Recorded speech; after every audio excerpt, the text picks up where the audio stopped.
Ladies and gentlemen, boys and girls, Sir Spam28 here, bringing you some more World of Warships closed beta action.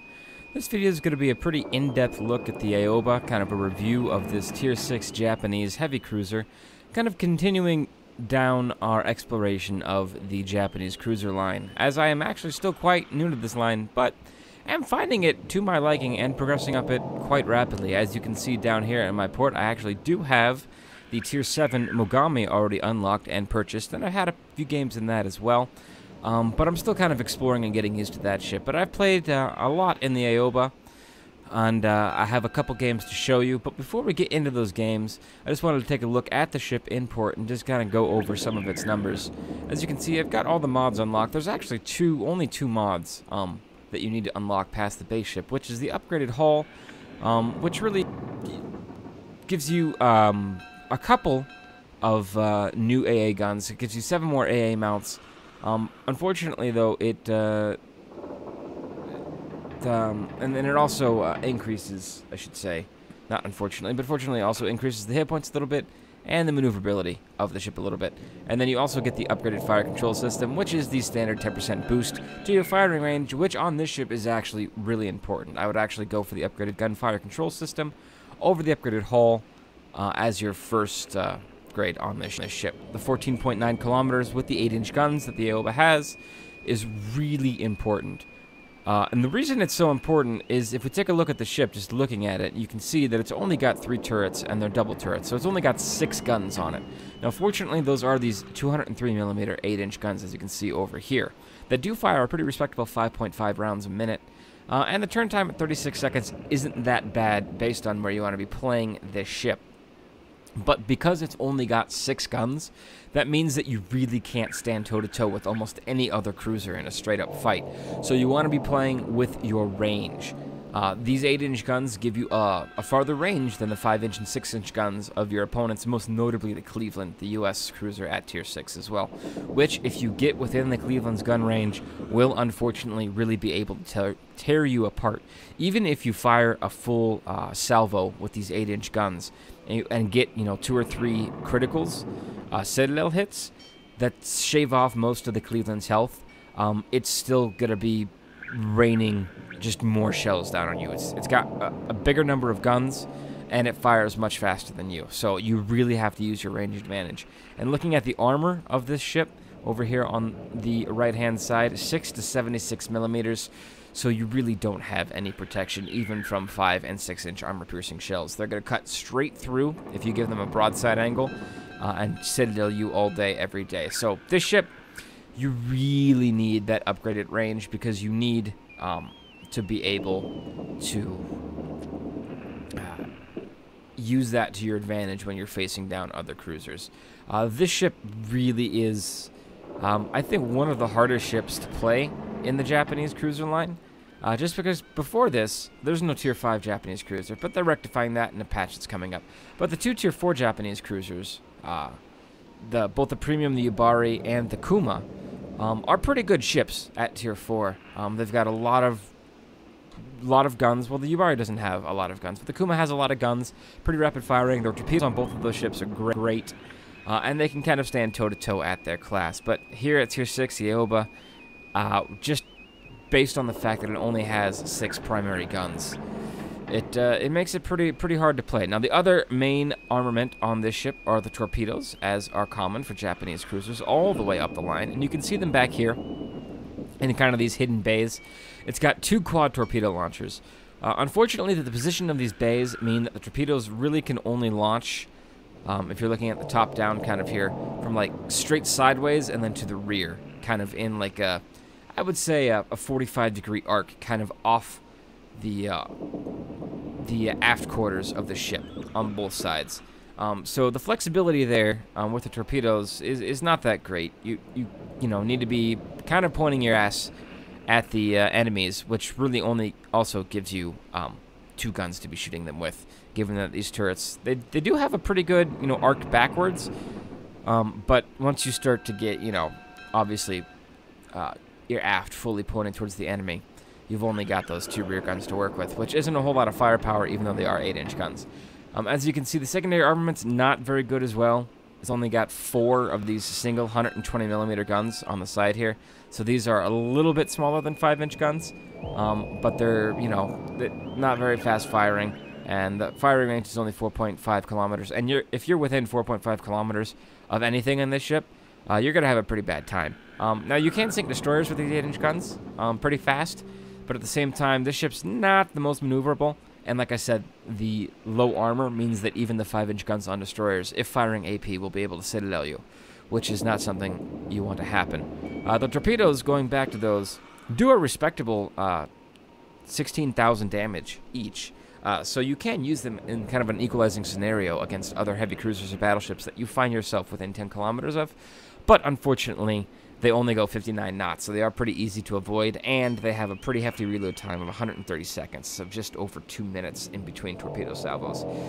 So not very reliable there. So, you know, unlike a destroyer rather, that's using its torpedoes as its primary armament and shooting off a salvo every minute or so, the cruisers are focused on the guns, and unfortunately for this particular Japanese cruiser, its guns are good, don't get me wrong, but there's just not that many of them, which is the problem with this particular model of ship.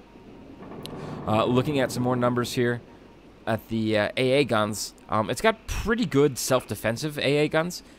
Its only long-range AA guns are, again, those 420mm guns, which reach out to 5 kilometers in the air, but only do 8 DPS. But if you're looking at the rest of its AA armament, it's got these triple-barreled 25mm guns, and it's got a bunch of these double-barreled 25mm guns. And again, this is on the upgraded hull, so it's got 7 more of these than the 1942 version. But unfortunately, these only have a range of 3 kilometers, but they do a hefty amount of damage. So if you're using this as an escort ship, if you're looking at trying to escort battleships or carriers and protect them from aircraft, you do need to be really close to the ship that you're escorting to be able to lay down effective AA fire. So mostly these guns are for self-defense only, but they do a good job of shredding aircraft that do come within that 3-kilometer range. And being a cruiser with these dual-purpose guns, it does get that cruiser ability to focus your AA fire, the special active ability on Y.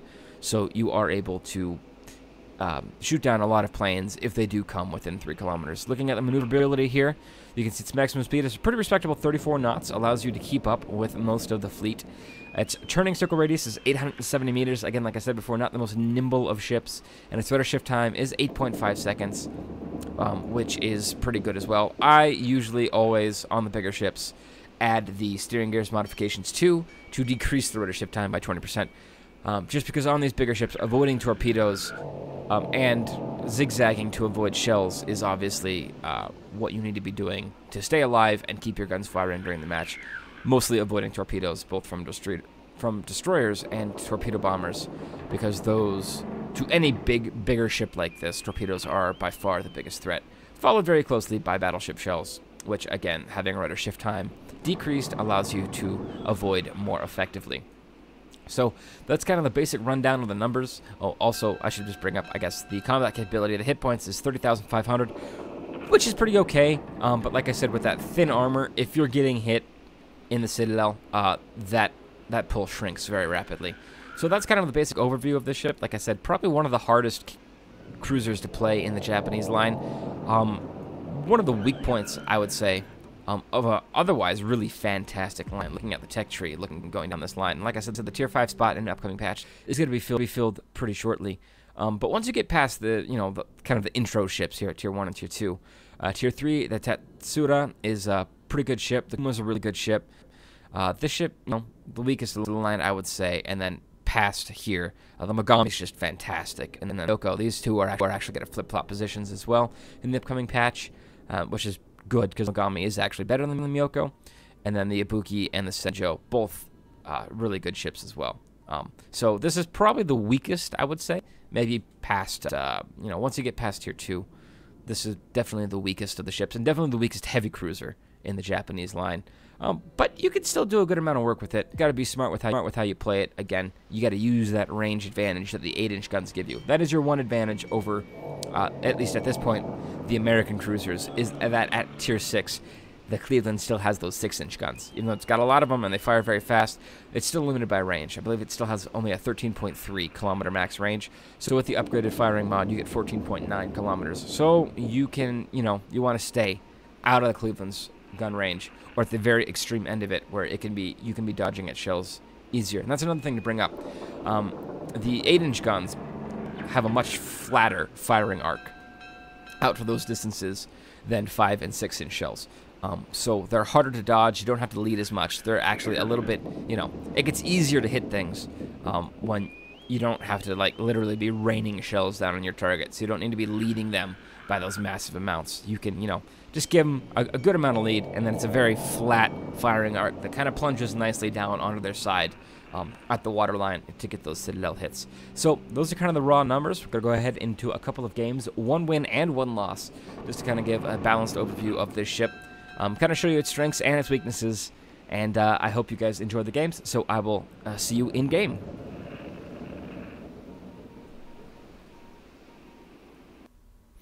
Alright, so jumping into our first game, you can see looking at the enemy team list, this is a very unfriendly game for a Tier 6 cruiser.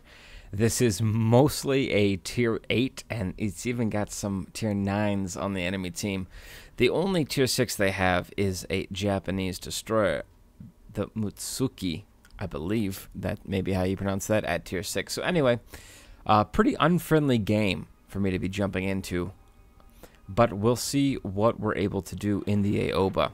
So starting off looking at our big tactical map, as always, looking at kind of where I'm spawning and where the team is spawning, even though they all haven't jumped in yet. What I'm going to be trying to do is get into B early. I don't think that any destroyer is going to spawn down here with me, so it's kind of up to me to get into that B point to secure some early points for our team. So as I'm steaming in that direction, I'm just, locking my guns, loading the AP, looking around, checking out the actual deployment and the headings that the rest of my team members are taking, and looking to readjust my tactics if I need to. Looking at our battleships down there, which is going to be the main force to fight all those enemy high-tier battleships that the enemy team had. I noticed that they are coming this way, which is a good sign, which means that I'm going to have backup pretty shortly over in this area, which means that I can go ahead and continue steaming towards B. Now, my eyes are on the horizon, and I am definitely not in a position at this point to contest B if anything else really kind of shows up from the enemy team in that capture point. So I need to be, paying attention to make sure that it stays clear. And if it does get too hot, I know that I have those battleships and that other cruiser behind me. And it looks like our destroyers are doing a good job. One is heading into C, and one is already in A and has about to cap that for us. So that's what you want to be doing in a destroyer. But back to this cruiser, we can see I'm finally starting to get in B. Enemy planes are showing up, and there we go. First surface contacts. Ooh, an Amagi, that's not good. We don't want to go toe-to-toe with that. And then looking off to our port side, we can see some cruisers up there and some more battleships over towards the C point. But I'm in B, and I'm capping B. But, ooh, 2 more battleships and another cruiser who's in range. This is a little too hot over here. There's 4 battleships and a cruiser that I'm all within range with. So I'm circling behind this iceberg, trying to keep it in between as many ships and me as possible. And I'm actually going to abandon this B point. Even though I have it mostly capped at that point, there's just no way that I can stick around in there. The ship doesn't have the turning radius to be able to stay behind that iceberg and in the cap point. And if I try to stay in the cap point and have to come around either side of that iceberg, I'm going to get obliterated.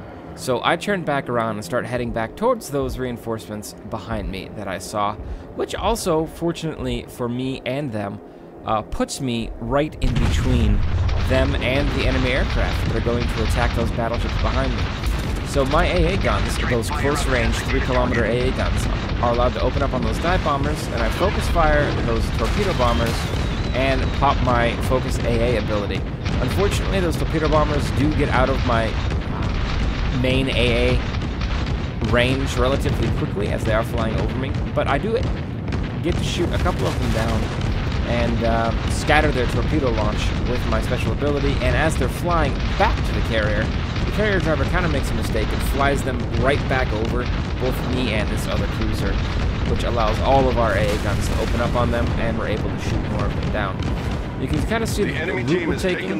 Both me and this cruiser kind of realize that, you know, we can't stand up to battleships at that range, so we start, you know, kind of cruising away. Looking at where we're both heading, though, you know, we do a little collision there. I don't know if he was planning on sailing into the iceberg, because that's where his current heading was taking him. So that's why I didn't really know, because if I would have turned left to try to avoid him, I would have sailed right into that iceberg as well. So a little bit unfortunate, I think, on his part, you know, to not kind of give himself and myself enough room to both get safely around this iceberg and through this strait. And we do take a hit from a battleship. Fortunately, it only knocks out our steering, which we're able to repair, and doesn't do a great amount of damage. So now, as we're just kind of tactically retreating, we start taking some pot shots at the battleships that we can see. Probably not going to do that much damage to them, but maybe we'll get lucky and get a crit like that and knock out a turret. And also just start to kind of zigzag here. And at this range, you can see that the battleship RNG it's kind of saving our life here. You know, these shells are splashing all over the place. But that's why we needed to get out of there. If we would have stayed in B, we would have been at like, 6-7 kilometers away from those battleships, which wouldn't have ended well for us at all. So we did a tactical retreat, abandoned the B point for now. We've got D, the bulk of our forces around C, so hopefully we can cap something else, and, you know, kind of have to give up B. Unfortunately, they did cap A as well, and kill the destroyer that was in A. So now we've got a enemy cruiser off our bow, so we start taking shots at him with our 4 forward guns. Unfortunately, that friendly destroyer in front of us launched a torpedo spread at that enemy cruiser, which completely missed the enemy cruiser, but does cause a battleship, the other friendly cruiser, and myself in this cruiser to have to avoid these torpedoes, which is something that you want to be paying attention to. When you're launching a torpedo spread, try to make sure they're pointed at the enemy and not at your allies, because, you know, luckily these don't hit anybody, but that could have been really unfortunate. So we are able to push out and cap C, and D is still under our control. So looking at the rest of the map, we've got this battleship that's coming into view, so I'm just going to start opening up on him. And this is, you can kind of see, you know, the guns are good. They're 8-inch guns, so they do have a bunch of punch, and they can do pretty good damage to battleships, but there's only 6 of them, like I said in the first part of the video, so the GPS just isn't the greatest, and this map is still pretty buggy, so there's an invisible wall around that island, which means our shots get intercepted when they should have been flying over. But I'm going to use that to my advantage and keep this island and its incredible invisible walls in between me and these 2 battleships that are off to the starboard, because again, this is a pretty fragile ship, not really able to stand up to anything in a 1-on-1 fight, or a 2-on-1 fight, or even in this case, which is going to be like a 3-on-3 fight with that friendly battleship and the destroyer in front of me. I want to maintain cover as much as possible. Got to be kind of a real opportunist in this cruiser. It's not going to come ahead in a brawl by any means, just because of the number of guns it has. So as we're coming around this island, I'm keeping track of the closest enemy battleship to me. I'm thinking maybe I might be able to get a torpedo run on him just because he is so close. This destroyer did a great job and popped smoke in front of me, which means I'm going to be entering his smoke screen fairly soon, which means that should shield me from the battleship, both directly in front of me and off the port side. And there we are, entering the smoke, which means I should have some more concealment, at least until I start opening fire. But I'm not going to do that yet, as there's still an island in between me and the target that I want to be hitting. He's going pretty low, and he's got a slight torpedo problem, you might be able to say. And he's also looking like he's going to be running around pretty soon. So now that I come across this island, start putting shells into him, and line up for a torpedo run, but he goes down before I can put torpedoes into him. But here's this other battleship off the port side that I was worried about. I look at trying to put torpedoes into him, but unfortunately these two small islands are just getting in the way. So I switch back to my guns, and as my turrets are rotating around, try to line up a shot on him. Unfortunately, he's also going to get behind this little island, which was protecting him from my torpedoes, which means that he's also going to be protected from my guns. I'm waiting for him to kind of come through this gap here, but then I notice he's not, so he must be churning. So I go ahead and kind of elevate my view and see that, yes, indeed, he is, in fact, churning away from me, and he's taking big punishment from that friendly battleship that's right next to him. And they are kind of gonna, I think, mutually kill each other in a second as they ram into each other, and boom, there they go. So these enemy torpedo planes wasted their drop, but I'm able to go ahead and shoot a couple of them down, and as I'm coming around this little island, I spot the enemy carrier. Also, off to my port side, you can see that the rest of our cruisers have really cleaned up anything and everything that was up towards the deep point, and I and the cruiser behind me and the battleship behind me have kind of cleared away the sea point. But that's when we come into range of an enemy destroyer, one of the last two destroyers on their team, and I start to open up on him because we don't want him to slip through and either concentrate fire on the target, torpedo us, or B, be able to slip through and recap either C or D.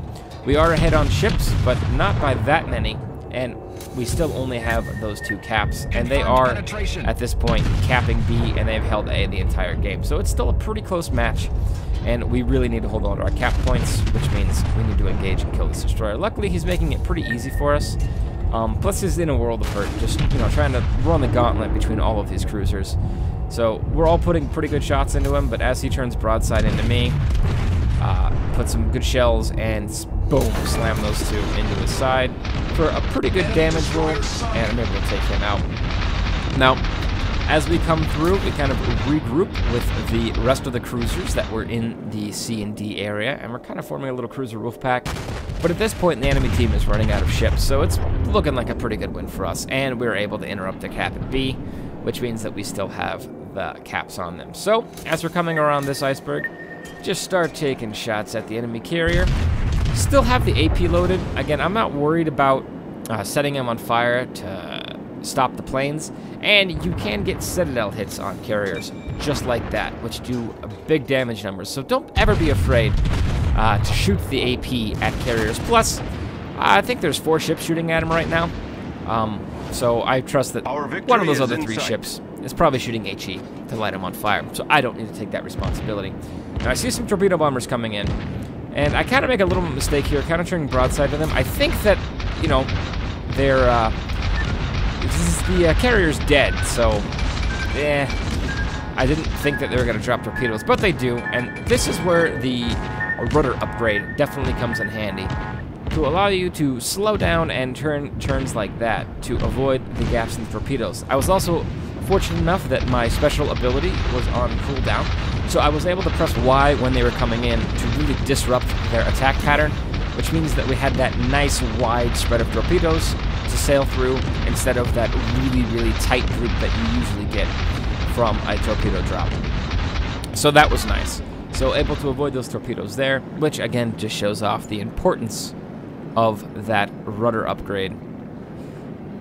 And we can see now that it's at 962 to 328, and we're capping B. And they've only got 2 ships left, the destroyer, which is in my sight, but he's kind of hiding behind that iceberg. And then an enemy battleship left all the way down towards A. So as the points tick out, and I think that battleship actually gets blown up, or the destroyer gets blown up, the game ends, and it's a win for us. Now, not too great of a game for us, but I was happy enough just to survive the game and, you know, provide a contribution to the team in that, again, very tier 8 and tier 9 type match. You can see from the brief glimpse of the team score there, we did get carried. A bunch of our higher tier ships definitely had good games there and kind of carried us. Now, jumping into the second game, which is, spoiler, going to be a loss, we can see this is a much more friendly game to us. Very much a tier 4, 5, and 6 type game.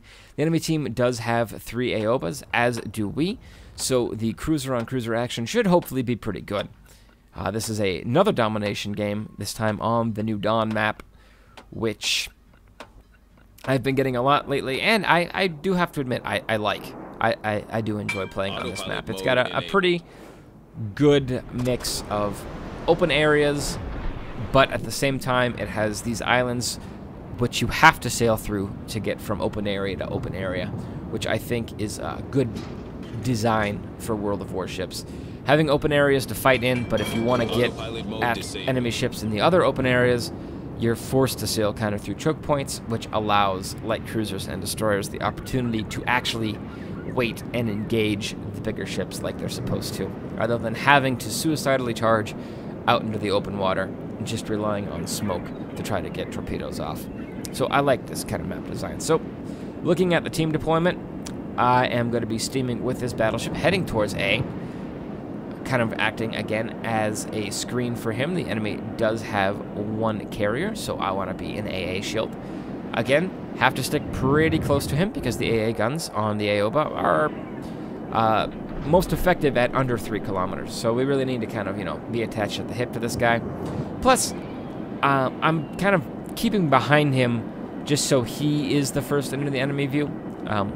As he's a battleship, he has much more HP and better armor than I, so hopefully he can absorb enemy shells as they come in. So you can kind of see me stay behind him and then also turn a little bit to try to, you know, get to the starboard side of him so he is still in front of me. But enemy ships are starting to come into view. We can see that there is a destroyer already in B, and he's a priority target. So we're going to take some shots at him. Unfortunately, he goes out of our spotting range, so I take some blind shots, but then here is an enemy cruiser coming into view at closer range even than the destroyer was, so we go ahead and turn our ship, turn our guns, line up on him. So when we clear this island, we have some pretty good shots, and we're able to zoom in and start putting some effective fire into him.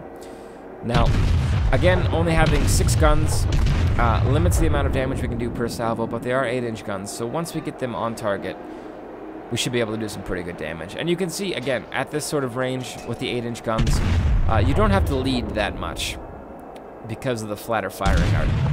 So we take some speculative shots. We see those fall a little short, as he did change course a little bit, so we open up with the last 2 remaining salvos and only get 1 hit there. But now we've kind of got the range locked in, so we're able to start putting some pretty good fire onto him and get a Citadel hit. The enemy team has taken the lead. Does good damage, but doesn't get the kill. But I like to think that we helped out pretty greatly there. We can see this other battleship here, this enemy battleship behind that island. He's protecting his Citadel, but he's still able to shoot over it, which is a pretty good position for him. But as he's kind of coming over the horizon there, we put some shells in his direction, hoping that they might plunge down over the curve of that island and go through his top deck. But they only hit his superstructure, which gives us the low damage roll of 155. AP shells on the superstructure of a ship, which is, you know, the kind of the pagoda type tower area, do very minimal damage, as they usually just pass clean through and nothing critical is really there. But our second salvo does do good damage, almost 2,000 there. So we still are taking pot shots at him. Now, unfortunately, I have to get a little bit closer than I want to, just because of the position on this island off the port side. But as soon as I'm able to clear it, I start turning to port to try to gain some more distance between me and this battleship. Again, in this ship, distance is your friend. You don't want to be that close to enemies. And fortunately, he has a giant torpedo drop that he had to turn to avoid, which means that most of his batteries are actually pointing away from us, which is a good thing, which means we're not under heavy fire from him. And now you can see me as he's continuing to steam away. I start to turn to port just to gain some more distance and to kind of get back towards my team. Also, looking at the minimap at this point, they have both B and C capped, and they are pushing down the 4-5 line on the other side of B to try to encircle us, really, and engage us and keep those caps to themselves, which is something that I want to try to avoid. So as I continue this turn to port, I start steaming towards B to try to get in there and get that point capped. And now that I've got the range on this enemy battleship, you can see me just start to open up. Again, I can't turn away as much as I'd like to because of this island now. That's the one thing with this map. There are a lot of islands you have to contend with. But I'm able to clear that island out and, again, start churning a little bit more towards the port. And these shells, luckily, at this sort of range, have a pretty big dispersion, so we only take one for very light damage. And now I'm actually shooting at the battleships in front of me because they're a bigger threat because they are in B or next to B, and B is my destination. So I want to get them knocked out or knocked down as much as possible because I am unfortunately going to have to be getting into some pretty close quarters here to try to get into B and cap it to save the game. So, kind of putting this ship in harm's way, you know, where it's not supposed to be. So me and this other cruiser here are steaming. Again, I kind of churned a little bit to put this island in between me and as many ships as possible so I can try to take them on one at a time and start focusing down this cruiser, which is closest to me. Get some good citadel hits in there, doing some good damage. Unfortunately, this other Japanese cruiser, I believe this is a Kuma, comes in and gets right next to me to launch a torpedo spread, which is a good idea, you know, try to launch a torpedo spread at this cruiser, but I wish he wasn't so close to me. Enemy heavily damaged. Still getting some good citadel hits with this 8-inch guns, and at this sort of distance, my guns can fire freely, so this is quite nice. Unfortunately, this allied cruiser is going to churn back into me, which prevents me from firing my next salvo and killing this guy as quick as possible. But at the same time, this guy does get the kill, or someone, you know, on our team gets the kill. So it's not too big of a deal, but a little bit annoyed at his positioning and his tactics there. But not too big of a deal. You can see that we are in B, so we are capping B. And we've got another cruiser off the port side. Luckily, my guns are already facing in that direction, so I'm able to start taking shots at him. And he's shooting at this other cruiser, which is good for me. So I've been pretty lucky so far, and then I haven't been under too much focus fire. So we'll continue to try to put shots into him. Our team has taken the lead. And we've got planes off to our right, just a spotting plane. But the bigger problem is that there are two battleships off to our starboard, which are steaming towards the B area, which I'm going to have to deal with, or try to deal with, I should say, shortly. So, still lining up shots on this guy. Look to try to do a torpedo run, but it's going to take too long to maneuver the aft of our ship to where it needs to be to get torpedoes in. He's under pretty heavy fire. We're still putting in shots from him, and that's when we start getting shot from the right, and yes, danger close, two battleships. So I line up on the closest battleship and launch a torpedo spread from the starboard side. But unfortunately, start to take heavy fire from both their primary and secondary batteries. So I start to turn away. Do hit him with 3 torpedoes there, which causes a bunch of damage and takes out his repair crew and his steering. Well, I should say it takes out his steering, which forces him to repair for both the steering and the flooding, which means that we can start to turn around to hopefully get the other torpedo tubes in play, and there we go. Churning. Try to get a little bit of lead on here because I know he's going to start churning to starboard again and launch our second torpedo spread. And they are flying true. Unfortunately, only our aft guns are on target, which means we only have 2 8-inch guns, but it doesn't really matter. All of those hit. The first 2 are able to sink him, and we're trying to create distance now between me and this other battleship. He's still probably going to have me locked in his primaries, and there they go. Here's his primary guns coming in. Heavy damage again, but I want to try to get out of his secondary range, just so I'm, avoiding as much damage as possible, staying as alive as possible, and trying to get him down. At this point, we actually have 2 caps, and we're ahead on ships, but unfortunately for us, they've got 3 battleships left, and we've only got 1 battleship left. And this guy is going to end up doing a great amount of work in here. You can see he's surrounded by 3 cruisers, and he's kind of left me alone. He's focusing on that other friendly cruiser that's charging in at him. So that cruiser's going on torpedo run. He knows that, so he's the priority target at this point. Or he's trying to ram him. So he switches focus to him, which allows us to get all of our guns on target and start doing some pretty good damage, chipping away at this guy's HP. But here, again, is another example of where only having 6 guns really hurts. You're just not able to do the damage that you need, even to battleships. If this was the Myogi, or I should say the Megami, or the Pensacola, or even a Cleveland at this sort of range, even though the 6 inches really don't do that much damage to battleships, we'd be doing a lot more damage. But unfortunately, those 2 cruisers that were around him go down, so now it's even on ships, and that frees him up to focus on me with his primary guns. You can see me try to get some more distance here, but unfortunately, shells come in and take me out, and I wasn't able to get those torpedoes reloaded in time to get a torpedo salvo in towards him. So even though we have all 3 caps, we're rapidly losing ships, and now we're down to our carrier, a cruiser which is at really low health, and it's an Omaha against battleships, and this destroyer, which unfortunately was AFK in the cap, which, you know, hurt our team, but hey, it happens. So go ahead and cut the video towards where we end, because it ends up being a loss. But as you can see, even though this was a loss, I was able to do some pretty good work in this game. Unlike the last game where I got carried in the win, kind of carried the team even though it was a loss. But, you know, that's just sometimes what you have to do. But you could really see in this match both the kind of detriments of only having 6 guns, but the equalizing power of those torpedoes that the Japanese cruisers have, able to actually sink a battleship with those. And damage a lot of enemy teams, but no planes shot down. Well, 2 scout planes shot down, so not too big of a deal. But that is the cruiser Aoba. Kind of, you know, a mixed bag. Like I said, probably the weakest point and one of the hardest heavy cruisers to play in World of Warships at this point. But you're able to still, you know, do some pretty good things in it. And if you're able to get your torpedoes in play, you can kind of equalize a close range situation. Anyway, hope you guys enjoyed this video, and I will see you next time.